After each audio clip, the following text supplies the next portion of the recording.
Good evening, everyone. My name is Frank Camart. I'm the Chief Operations Officer for the San Juan Unified School District. We appreciate you spending your evening with us. We are going to be discussing the middle school boundary adjustments. We're asking the community for some feedback. We're glad you're here tonight.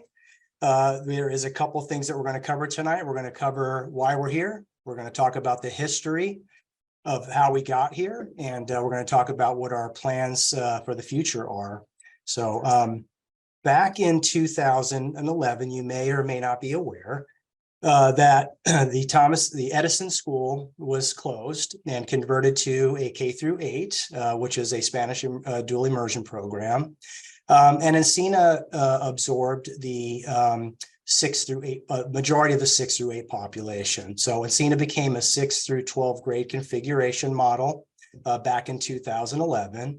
It really hasn't served the district or the students or families well, having that model, having a large spread of sixth graders all the way through 12th grade.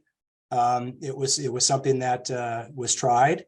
The board considered and made the recommendations for us to look for opportunities to decouple the 6-8 and 9-12, to return a middle school to the west side area, and to return Encina to a traditional 9-12 school. We do have enrollment growth primarily on the western side of our district's boundaries. And we're going to have our demographer, David Cates from Davis Demographics, talk about that.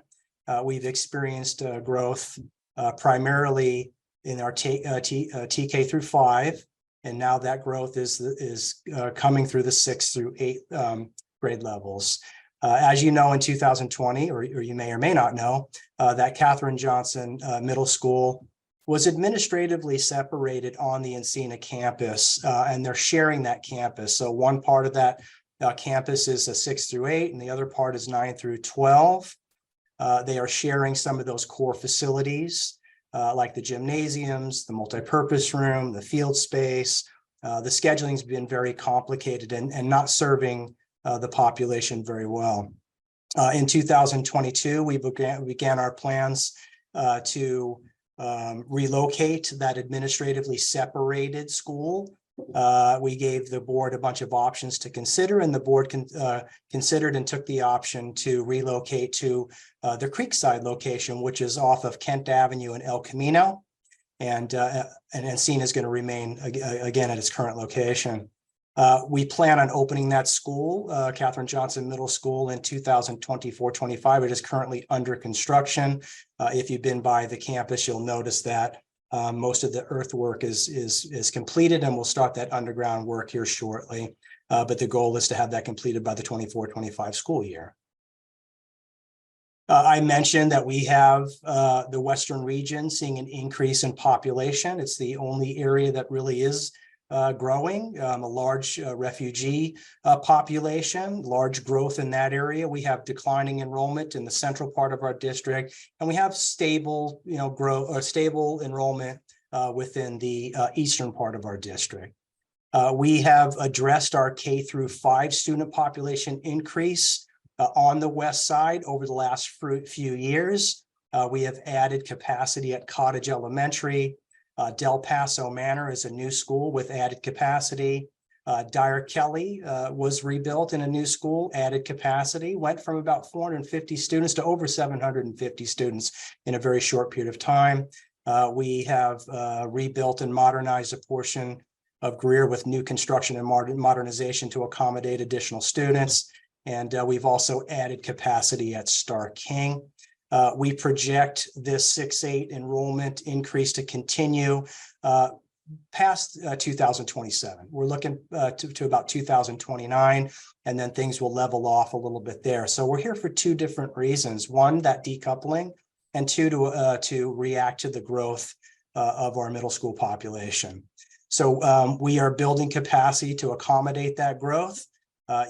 The arcade built in 1938, that's under a full new school renovation, and also again building that Katherine Johnson Middle School by Kent Avenue. And when you see the maps that we show you tonight, there is a By building Catherine Johnson by Kent and El Camino, you'll notice that the northwest corridor of our boundaries really lacked a middle school in that particular area. And you're going to see some of the highest densities in that particular area.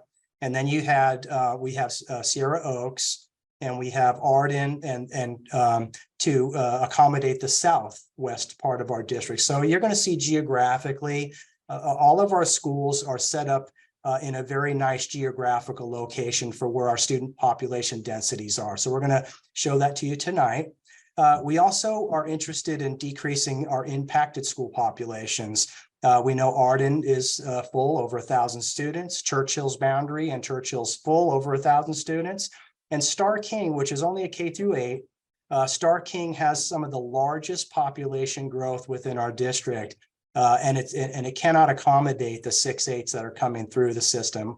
And even it's difficult to even accommodate the K through 5s at Star King currently because of how much growth we've had in that particular area. And we're going to show you that with some of our maps as we go. Again, I mentioned geographically spaced middle schools of where the population density currently lives. And will live as we do our forecasted projected enrollment. We want to better serve that population density in the northwest corridor of our boundary and also in the southwest corridor within that western region. We want to have our resident boundary student counts match our school capacity. I'm going to show you a little bit about what that looks like. We want to make sure that the resident student counts match how many students we can fit in a particular school. Our western boundaries right now, and most of the district for that matter, has some imbalances within their boundaries. I'll give you one example. Arden Middle School has about 300 students, or a little over 300 students within its boundary, and we have over 1,000 students that go there. So that boundary is very inconsistent. So we're trying to match our resident boundaries with the capacity of Arden. We want to also provide neighborhood schools. We want to improve the walking distances for students with that density. We picked a 1.5-mile walking radius, which is our old transportation policy for elementary school walk distances. So we were trying to be thoughtful in where's the density, where are the schools located, and can we make a better bicycle, walking, and even car riding for parents that are transporting students to school. So I think we've accomplished that with all 3 of these maps, and we'll show you that. And we also want to reduce potentially our transfer rates. We'd love for our students, most of the middle schools on the west side of town are going to be brand new after the completion of Arcade and Catherine Johnson. And we want to reduce our transfer rate. We'd love to see our students go to these brand new schools that are very close to their house or close to their neighborhood. So from going from elementary school into middle school and then high school, hopefully within their neighborhood schools. If they'd like to transfer out, as you know, we still have our open enrollment. You can go to any school you'd like to within San Juan. We're also going to be addressing our legacy students on what they look like if you're currently sitting within a boundary, and if you're reassigned, what does that look like? And I'm going to have Mr. Ginter talk about that, our enrollment director, and I'm going to have Ms. Raj Rai talk about the communication and feedback out that we've been doing. So the affected schools right now, we understand Arden Middle School, Arcade, Catherine Johnson, Star King, and Winston Churchill. Those will be redrawn boundaries. As you may know, Arcade does not have a boundary currently. It's a fully open enrollment school, but we'll be drawing boundaries around Arcade Fundamental School to match that resident population, because there's a heavy population in that area with the new capacity of that school. There will be some effects to the elementary feeders into these middle schools, and to the right of the screen here, you'll see that all the effects of the elementary schools feeder patterns will be distributed just a little bit differently after we're done with this.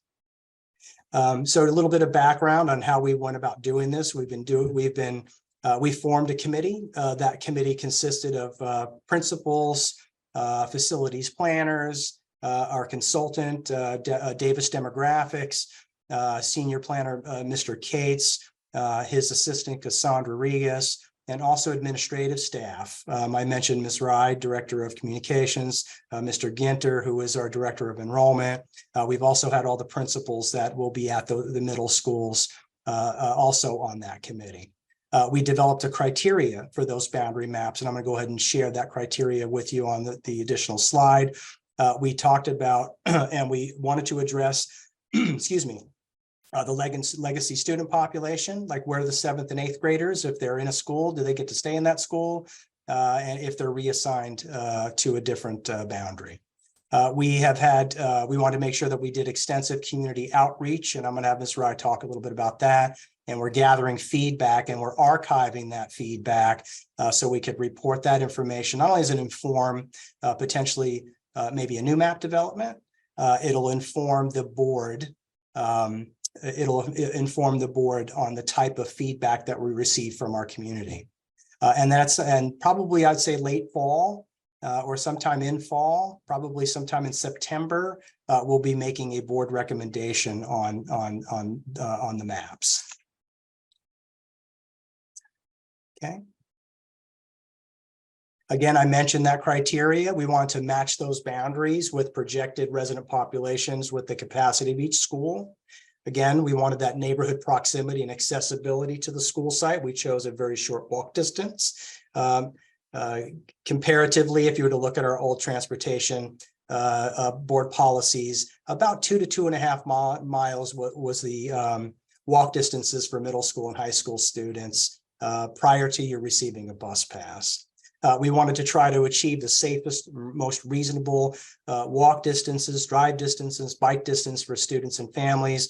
And we wanted to avoid geographic barriers and try to keep these neighborhoods together so we don't have splits within any particular neighborhood or any of these major geographic barriers that would be problematic.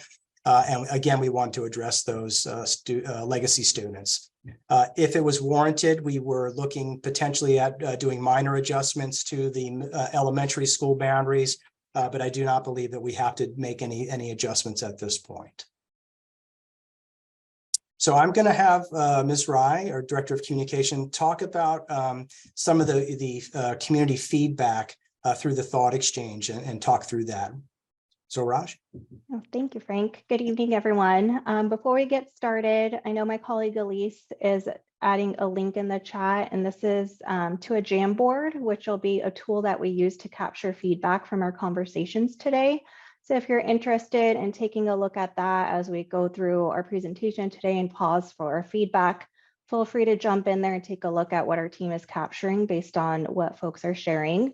And there will be 2 ways to share. If you want to type in your thoughts or questions in the chat, you can do that, or through the Q&A feature within Zoom. Or if you want to share verbally and give feedback verbally, feel free to raise your hand. That is an option on your Zoom screen in the menu bar. So if you raise your hand, when we have a moment to pause, we can address everyone and unmute you so you could share your thoughts that way too. So what we are sharing right now is we began our outreach around middle school boundary adjustment process back in March with our community to let our community know that we were going to be going through this process specifically at these 5 middle schools on the western side of our region. So we started out with just sharing some background similar to the background that Frank just shared today as to the why we're doing this process and the timeline for the process to take place. And in that, we conducted a thought exchange with our community, and that's a tool. It's similar to a survey tool where you share your thoughts, but then what makes it different and unique is you could review other participants' thoughts and rate their thoughts as well. So you kind of see what's bubbling to the top of the conversation. So we did ask a question to our community around what we should take into consideration as begin the planning process before the maps were developed. So we had just over 150 participants. And some of the key themes that emerged from that group of participants were around some specific boundary suggestions specific to certain neighborhoods that folks lived in. We have some questions around enrollment. So I'm glad we have Brian Ginter here from our enrollment team who could help address some of those questions today. Some ideas shared around student needs and accelerated programs, and then around transportation and safety, just wanting to make sure that we had safe routes for our students getting to and from school. So you'll see just on the screen an example of some of the highest rated thoughts. There was a lot of concern about IB potentially being moved from Churchill, which it is not being moved from Churchill. And then some questions and comments around the proposed boundaries themselves. So this occurred in March with our community. And then I'll hand it back over to Frank and Brian, and I'll jump in a little bit just to talk about how we're collecting feedback now that maps are available. Thank you, Raj. So let's talk about, I'm going to have Director Brian Ginter talk about which we call legacy students. So Mr. Ginter. All right, good evening, everybody. So when we're doing these boundary changes and we ultimately land on what the boundaries are going to be, the big question for everybody is, what school is my child going to go to, or how do I get them to the school that I want them to go to? First thing we need to understand is that the majority of people that will be affected by these boundary changes are students who are at a K-5 elementary school and moving to 6th grade in a middle school, or students who are at a K-6 elementary school that are moving to 7th grade in a middle school. When the boundary changes are made, those students will be assigned a new resident school, and that is where they will be assigned to go. Now, if you as a family do not wish to attend that boundaried school that you've been assigned, we certainly will be able to work with you through open enrollment to be able to have you pick a school that you would like to go to and get you into that particular school, as long as we have space at that particular school. So that's something that everybody, I want everybody to understand. It's really the 5th graders going into 6th grade and the 6th graders going into 7th grade that move to middle schools who are going to be mostly affected. Now, you do have other families that may be in a middle school already, and they're a 7th grader whose resident school right now, let's say, is Arden, and they want to go to Arden. But with the boundary changes, their resident school now has changed to a different, their resident school has changed to a different school site. I'd say it's Will Rogers. The family we can work with them to be able to accommodate which school they get into. We are going to be actually, once the boundaries are set, coming out to schools in the fall to work with families before open enrollment happens, so that we can get you to the school that you want to be in. If you are a student who's at a site and you or a 7th grader, a 6th grader or 7th grader in middle school, and you want to go to a different school, you still can participate in open enrollment. We're going to be looking to get families that are in schools that want to go back to a resident school that's now a new resident school. We'll be working with them to get things taken care of before open enrollment starts. But you will have options, and we will let you know well in advance what school you're going to be going to, so you can get those adjustments done before open enrollment if you fit in that category. Or we're going to be, working with you to through open enrollment to get you to the school that you want to go to. So we'll have plenty of options for you. We'll be out at the school sites. We'll advertise those so families can come in and ask the questions and get things taken care of as they need be.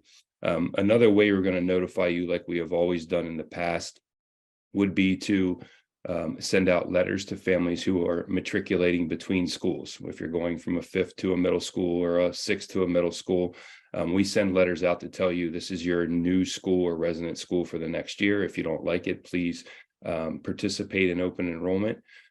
We also started last year opening up the parent portal a few weeks before open enrollment happens, so that every family in the school district can see what their assigned school will be for the following year, and if they don't wish to attend that school, that they can participate in open enrollment. So I want everybody to understand that open enrollment will still be an option, transfers will still be an option, and all our priorities will remain intact. If you have questions, you just want to call the enrollment center or work with the enrollment center to see what category you fit in and how we can help you get to the school that you want to get to. And I do see a raised hand and several questions coming in. We'll have just a few more slides and then we'll get to answering everyone's questions. Hey, Brian, I think you covered this next slide in that intro? Yes, I did. Okay. Yep. All right. Thanks, Mr. Ginter. Appreciate it. Okay, so let's take a look at the maps. We're going to go through 3 maps. We're gonna go through the PDF version of these maps. And then I'm going to turn it over to Mr. David Cates at Davis Demographics, and we have interactive maps. So if you had an opportunity, you may have already been on the interactive maps. There's a lot of information that could be helpful to parents and guardians that are looking to see where their particular address falls on any one of these 3 map scenarios. So for our first map, we have developed. If I draw your attention down to the right-hand corner of the slide, you can see that we have this red box of numbers here, which is the desired capacity of the school. We are currently building Arcade Middle School to 650, Katherine Johnson to 650. Arden can hold over 950. So can Winston Churchill. Edison sits at about 150 students. So there's really no adjustments to the Edison because that's really where our desired capacity is. Sierra Oaks is the same. Their resident student counts are around 150 right now, a little bit higher than that if you look at these scenarios, but they can accommodate additional students. And then Star King at about 150, and that can go a little bit higher. But these would be the desired capacity. So if you can see the total of 3,650 total seats that we need, if you look under this map, scenario 1, the projections of what we're looking at for this particular map. So through 2930, these will be the projected numbers of resident students. Now, that doesn't mean that's the amount of students that will go to that school because we have open enrollment. So we expect that we'll have some students transfer out like we normally do and we will have some students that transfer in. So this is just matching resident with capacity. If you look by the 29-30 school year, we'll need about 30, actually by the 27-28 school, we'll need about 3,800 seats for our students. And by 29-30, that'll slowly start to drop off a tiny bit. So this is map scenario 1. I mentioned earlier that Arcade did not have a boundary. This is the boundary that's proposed on map 1. We took a little bit of the Churchill boundary and gave it to Arcade, and we took a little of the Star King boundary and gave it to Churchill. And then within the existing Katherine Johnson boundary, because it's a very large boundary area, and we're going to show you that in the interactive maps, we carved off a section for Katherine Johnson Middle School right here in this in the middle, and you can see down on the right-hand corner what its resident population would be under map scenario 1. Arden Middle School, the right-hand corner here in this particular area going towards Arden Middle School, that was its original boundary.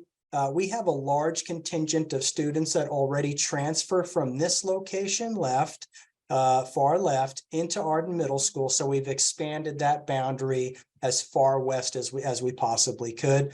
No change, like I said, to Edison because it's a very small boundary.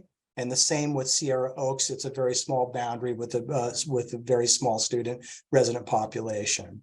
So that's map scenario 1. Map scenario 2, we made some adjustments to this map. If you look on the bottom left-hand corner, the desired capacity remains the same, but there are slight changes to the resident populations that we're projecting to live within those resident boundaries. So we expanded a little bit of that Arcade boundary, gave a little bit more of that Star King boundary back, kept Johnson a little bit, pretty much the same, maybe a little bit of movement there. And then not a whole lot of difference with the Arden boundary. And again, no change to the Edison or to the Sierra Oaks boundary. Map scenario 3, again, desired capacity remains the same, but our projected enrollment resident counts change slightly based on this different scenario, carving more of the Star King boundary off, giving it to Churchill, drawing the boundary around Arcade Middle School. We took a little bit out of Johnson Middle School and gave that to Arden, expanded its boundary a little bit.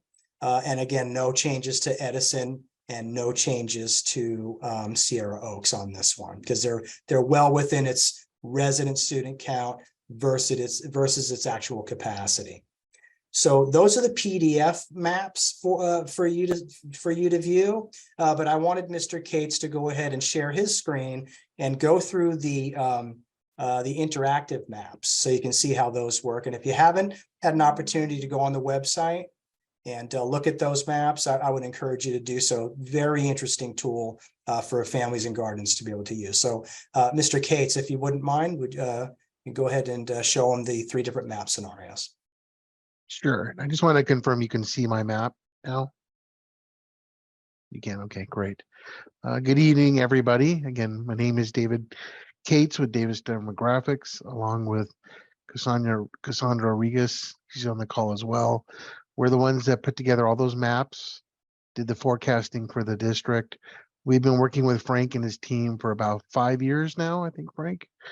As he mentioned, our first task when we started was showing the growth on the west side of the district. That prompted a lot of that work that Frank brought up before about the TK5 schools and expansions. And now the next phase was to, as those students graduate into the middle schools, we want to be proactive and be able to make the changes that we're proposing here.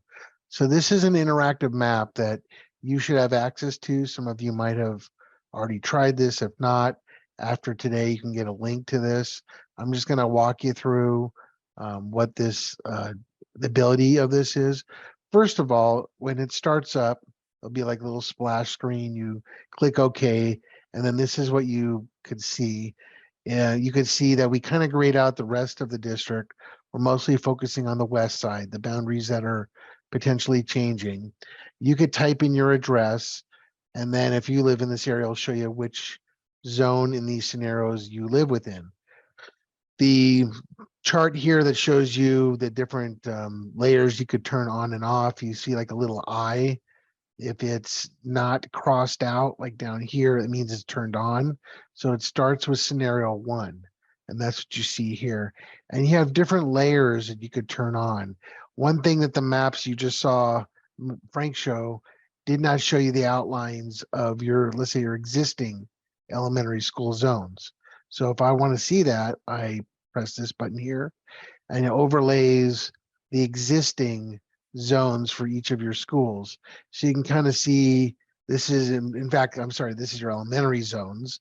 You kind of see the feeder patterns for that. Those are not changing in this scenario. Or you could turn that off and turn on your middle school boundaries. So these are your current boundaries. These are what they are now.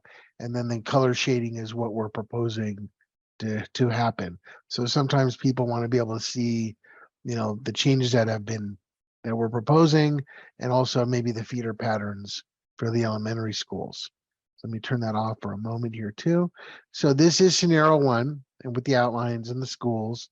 Another criteria that we looked at, we want, typically when our company works with the district, one of the priorities or that we recommend is making what I call school-centric boundaries.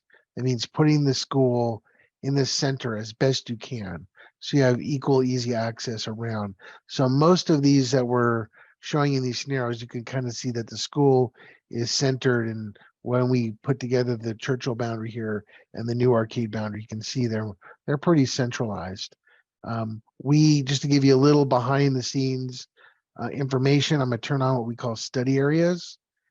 These are small neighborhoods that Davis Demographics have split your school district into.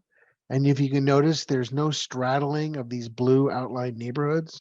These are the building blocks of your current boundaries, as well as potential future. So in our boundary committee meetings, we were literally taking these areas and changing the colors. And within each of these areas, we know how many current kids are there, how many future forecasted students as well. And we could pick a year and see what the impact will be. Is it growing? Is it declining? So these were what we used, and these are the smallest layer that you can move around. So if you wanted to look yourselves, and maybe you don't see the numbers for the study areas, but you can see, maybe suggest some areas that we can move, that we might have already done that. We also have an additional layer you could turn on for density. And when you zoom out, it's a little more dramatic.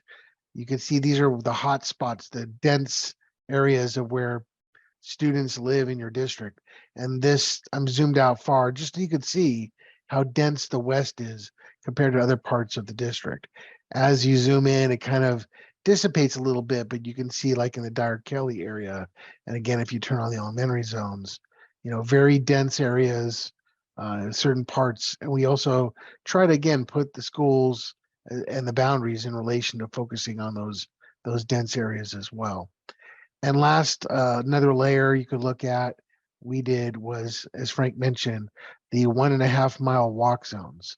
So right now they're all off, but if you want to look at arcades, you turn this on and you can zoom in a little better, see it better. The red, these are literally along the streets, walking or driving from the school, going out 1.5 miles. And you can see how that works. And again, we tried to really make these kind of tight boundaries as best we can.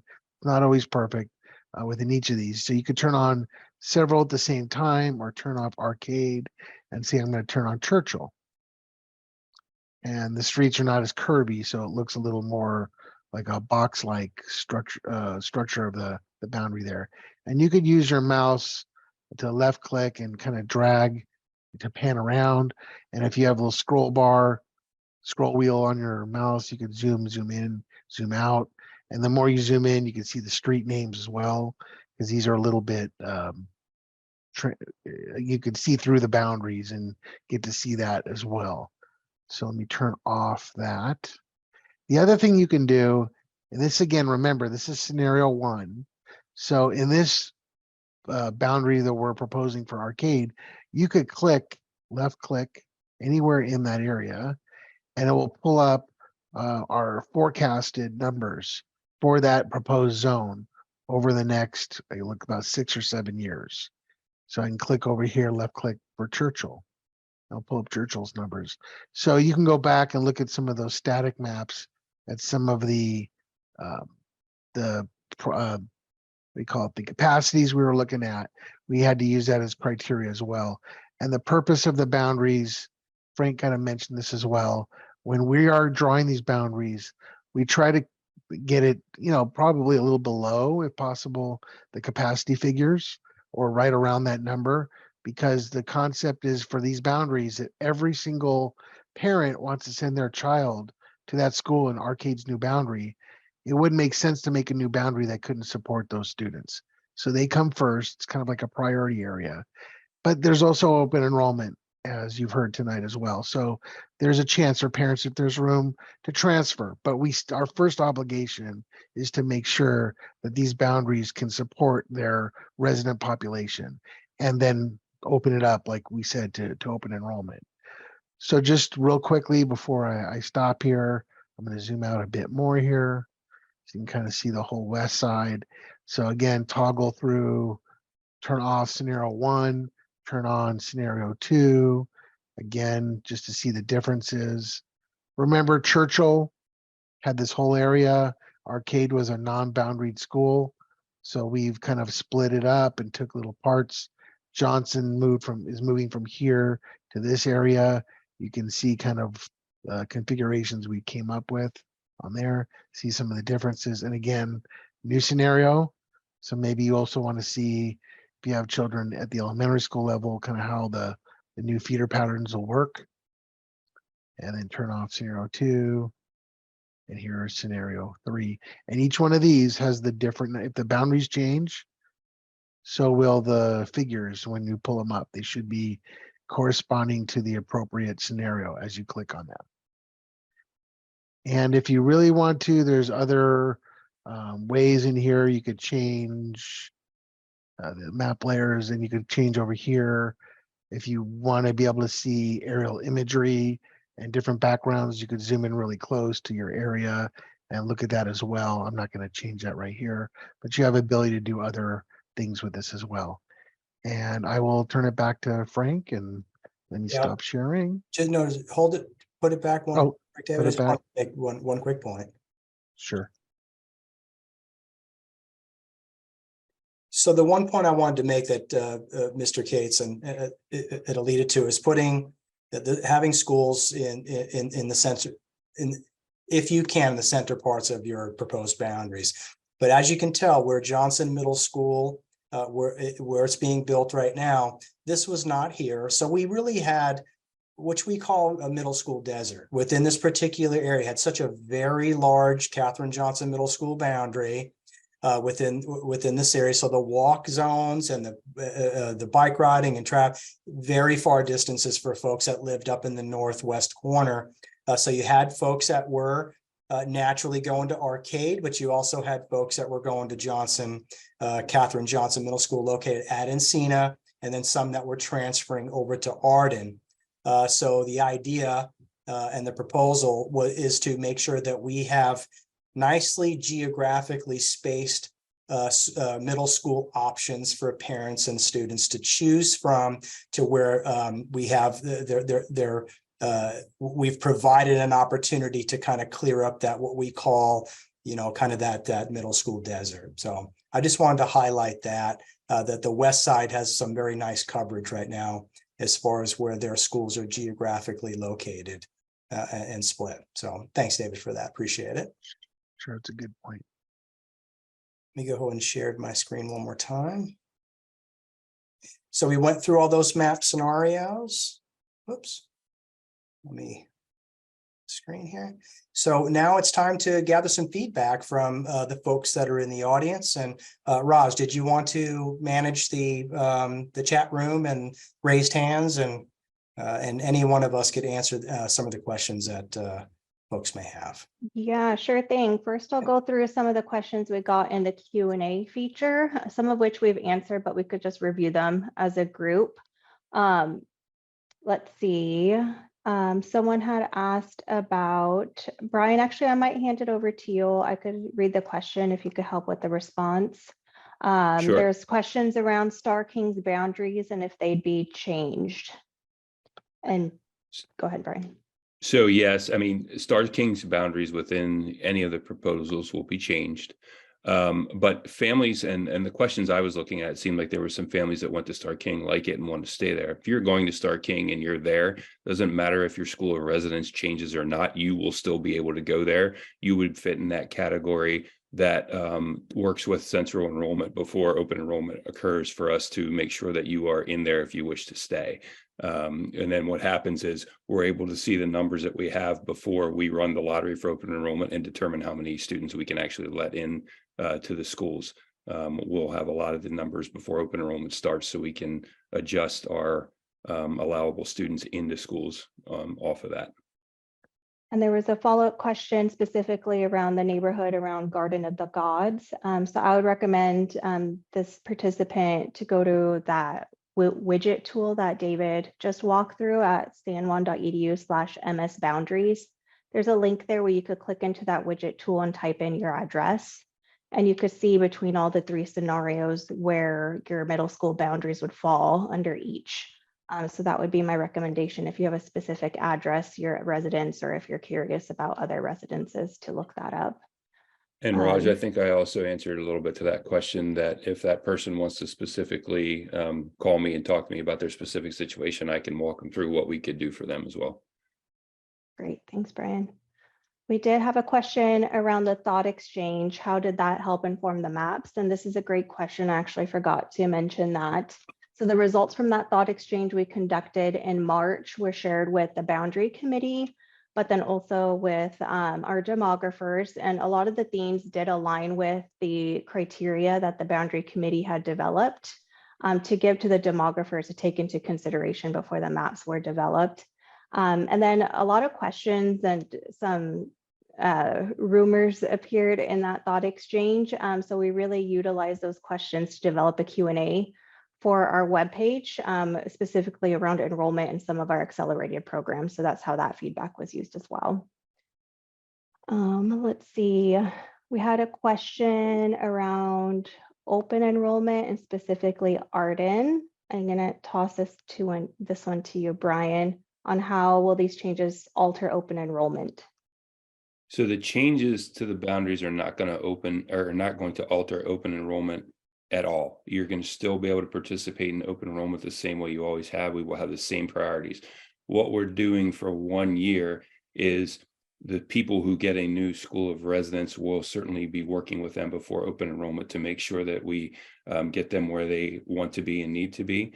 And we're also working with families who had a boundary school, but now their boundary school change, and they might want to stay where they were at and not go to the boundary school. We're going to work with those families as well, and we'll do that. That would be next fall that we're doing that for the following school year. So it's not going to change open enrollment at all. Great. Our next question was regarding the Jamboard that we've dropped in the link for. Our participants today on our webinar can't manually add the stickies to the Jamboard, but our staff is capturing feedback. So if you scroll to slide 4, they are actively adding in these questions and answers onto our slide 4 of that Jamboard. So if you are clicking into there, you could see some of the questions and answers captured on that directly. Let's see, and then we had some new questions roll in. This one might be for the group between Frank and David. The question is, the only option that comes close to matching capacity with projected enrollment is alternative 3. Why are any other options even considered when they will result in significant overpopulation of one school or another? Frank or David, do you want to try to help answer that one? You're on mute. Okay. Well, remember also, this has been a process that's been going on for, I don't know, Frank, almost a year, maybe more. There was a scenario that we came up with, probably scenario 1, I think, that we've had in place for about a year and a half. And to be really honest, numbers change, demographics change. So that was a few years ago, still during the pandemic, and the numbers worked. And then we refreshed the forecasts over the last few years.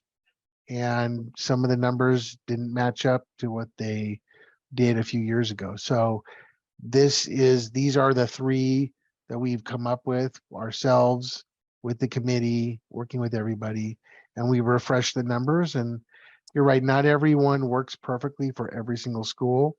If you notice that, you have to look, one school might be a little over, one school might be a little under, give and take. But again, we also know that it's not going to be 100% of all the people in that boundary going only. So there is going to be some wiggle room, if you will, to have that number be reduced. But that also, frankly, could be one where you can toss that scenario out if you feel strongly that that could cause issues, and then you pick scenario, let's say 2 or scenario 3, whichever one looks to best fit the new boundaries to the desired capacities of the school. Maybe Frank can speak a little bit to maybe, how he could accommodate if it does outgrow its boundary slightly, and cover that. Well, thanks, Dave. Appreciate that. Yeah, we have the desired capacity is something that we're trying to achieve. There are some opportunities if there is a heavy contingent of folks above the 950 through the open enrollment for Winston Churchill, for any of those schools, or Arden for that matter, to where if we start having a large waiting list above that 950 or a waiting list, there is a potential to move that number up a little bit based on, dealing with the superintendent's cabinet, enrollment, HR, and staffing. So we leave a little bit of room either way. We could be a little bit under, a little bit over. We understand there's going to be transfers. Folks are going to open enroll into schools and open enroll out of schools. Desired capacity is something we'd like to achieve, but we understand there could be some movement. There could be some schools that are under that desired capacity at the end of the day, and we can have some that will be above that desired capacity. So they don't have to match perfectly, but they do have to be within a percentage, just because we understand that we do have transfer patterns that we've been looking at for years now. And we understand that we're going to have movement throughout the West region, or in the entire district, really, when it comes to our open enrollment process. So parents and guardians have choice, and we'll be matching that choice with the capacity, with just a little bit of room to grow if necessary. And Frank, I'm sorry, I want to clarify, that's a good point you just said. On the map, on the chart on the maps, it says the word desired capacities as opposed to, let's say, designed capacities. Some of these schools are already holding more than these numbers. So this is kind of was the goal of Frank and his department and the committee to aim for these numbers. And as he said, in some cases, they're already can accommodate more. We're just trying to make it a little more comfortable, if that's a word. So these are the desired numbers. They're not raw hit set in stone, right, Frank? But we're trying to aim for those. Thank you. All right, we had another question specifically about Arden. Can you explain a bit more about what changes are expected at Arden? Will the new border make the enrollment go up or down? And what percentage of the open enrolled students are coming from the area in the new border? Traditionally, will it make the enrollment go up or down?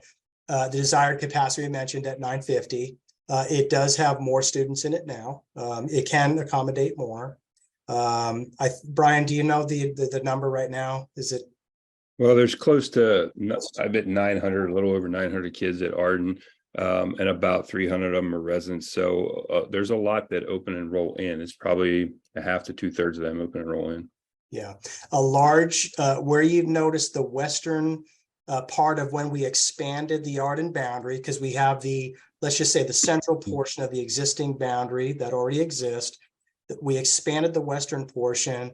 We take probably, I think at my last check, we take about 255 or 256 kids that open enroll, students open enroll from the current Katherine Johnson Middle School boundaries, which is in the southwest corner of where we expanded Arden's boundary.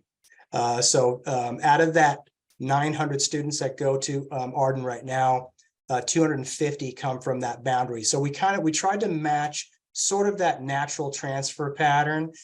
Throughout the years, we have noticed that a lot of kids in the southwest corridor that choose not to go to Encina, the 612 model, that transfer over to Arden. It could be anywhere between 250 to 300 students per year. So we're trying to keep that desired capacity about 950, but there could be some growth if necessary above that number if deemed appropriate. So.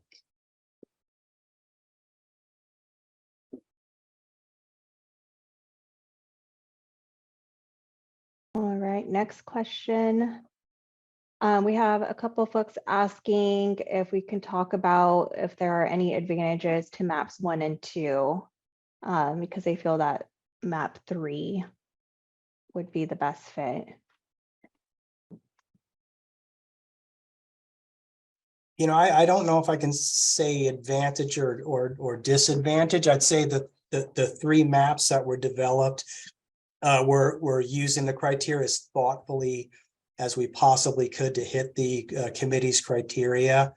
I can't say that I think any one of the maps would work. You know, it's just the feedback that we're trying to gather from the community, what'll work for them, for the feedback that we're getting from the committee. Not committee, I'm sorry, from the community. But we believe that I don't know if I can say that there's an advantage or a disadvantage. Where I really wanted to focus on, as far as and I guess I could say a slight advantage, is Star King boundary. We have to reduce that boundary because it's so overloaded with K through 8, or actually TK through 8 students. I think the advantages of normalizing that, there's an advantage to normalizing that boundary and trying to hit that desired capacity. But any 3 of those maps would work.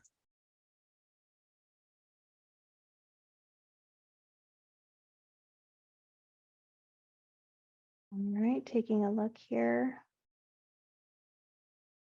We had a question, how many projected students from the Howe corridor will feed into Arden, into the expanded portion? I know currently about 244 open enroll to Arden. I don't know if we have that answer. So I don't necessarily have specific numbers like that. I was just actually typing the answer to Darcy, but it's kind of hard to pinpoint as it changes each year on how many kids open enroll to different schools, and also what can change that variance is whenever we have our school report cards come out, and if schools are in Title I or school improvement schools, and students can get priorities to get out of those schools to go to others, that varies and changes the numbers. It's something that I look at each year and see where students are coming from. So it's kind of hard to pinpoint a number for each year. It really changes a lot. You know, Brian, if any, I think it was Darcy who had the question.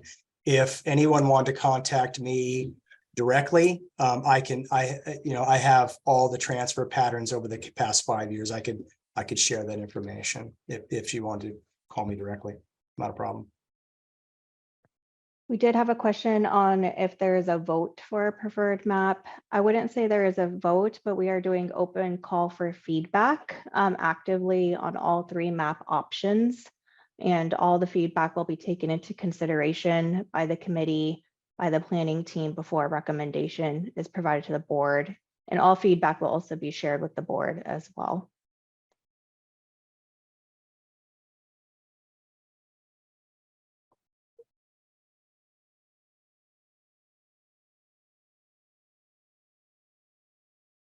All right, we did have a question on how many people have joined us tonight. We're at about 15 participants on the webinar today.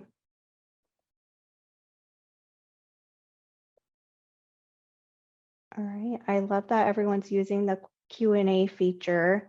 Darcy, I see that your hand is up. I know you asked several questions in the webinar. Let us know if you'd like us to unmute you, if you have any verbal feedback to share, if you want to type in the chat and we could unmute you. And while we do that, I did want to go over that we do have that open-ended feedback form available on our website. We had a series of 3 feedback sessions. This is a finale of the 3 that we've done out in the community. And then we also have an open-ended feedback form on our webpage, which will remain open throughout the duration of this process. So our team actively receives that feedback and it will be shared with the committee and board members as well verbatim. So if you have additional thoughts that come to you moving forward, or if you have neighbors, friends, anyone in your community that you think would have an interest in providing feedback, please do share that sanjuan.edu/msboundaries link so that they could take a look at the maps and complete a feedback form, because that feedback will be read and shared.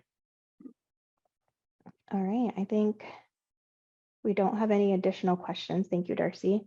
And then just going over timeline and next steps, we are at step 2 in this timeline here in the spring of 2023.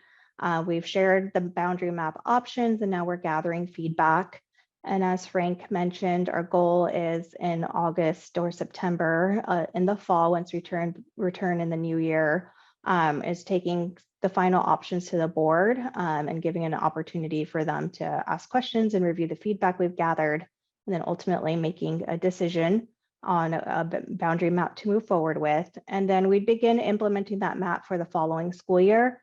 The ultimate goal is to notify families that will be affected once the map is approved prior to open enrollment, which begins in December. So that work would probably happen in November, working with our enrollment team to notify families and provide them with options for enrollment prior to open enrollment even beginning in December. Raj, it looks like there's one other question that's on there. Oh, yeah. My question about the Arden walk shed was not answered. Could someone address this? I think that had to do with the the boundary of Arden and how it might look like it's the walk distances are larger for folks.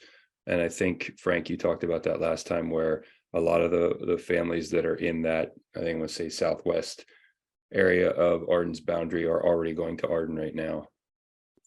I think the farthest out west to the boundary from that 1.5 is about 2 miles.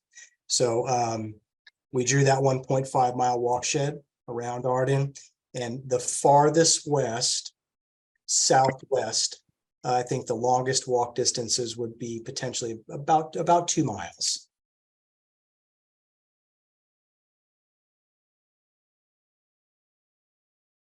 All right, we also had a question if the Jamboard with the feedback would be available, and yes, we will be sharing a link to the Jamboard once we get it cleaned up a bit, as well as a recording of today's session on our sanjuan.edu/MS Boundaries webpage, probably by the end of the week.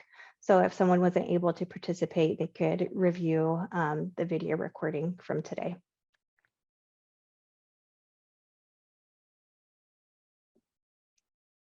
All right, so this is kind of final call. If you have any additional questions or feedback, please go ahead and drop it in the chat or the Q&A.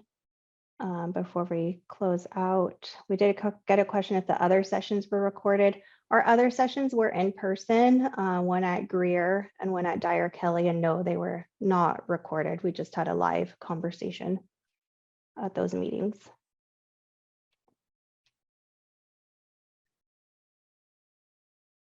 All right, I'll hand it to you, Frank, if you want to close it up. Yeah, so thank you everyone for the feedback. We very much appreciate that. It's a lot of information to take in. Hopefully, we provided you with answers to your questions. There are multiple opportunities to provide feedback or ask more questions. We encourage you to do that.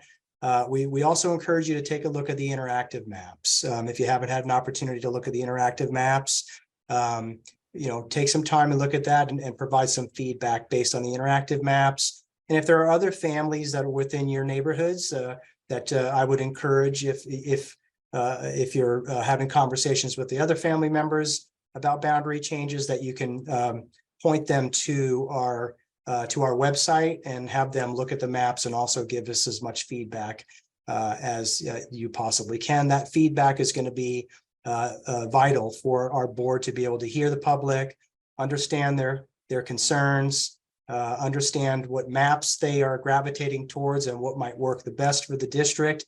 This will be a long-term solution for us on the West region. So we hope to get as much feedback as we possibly can from you. So again, I appreciate you spending your evening with us, and thank you very much, and everyone have a great evening. Thank you.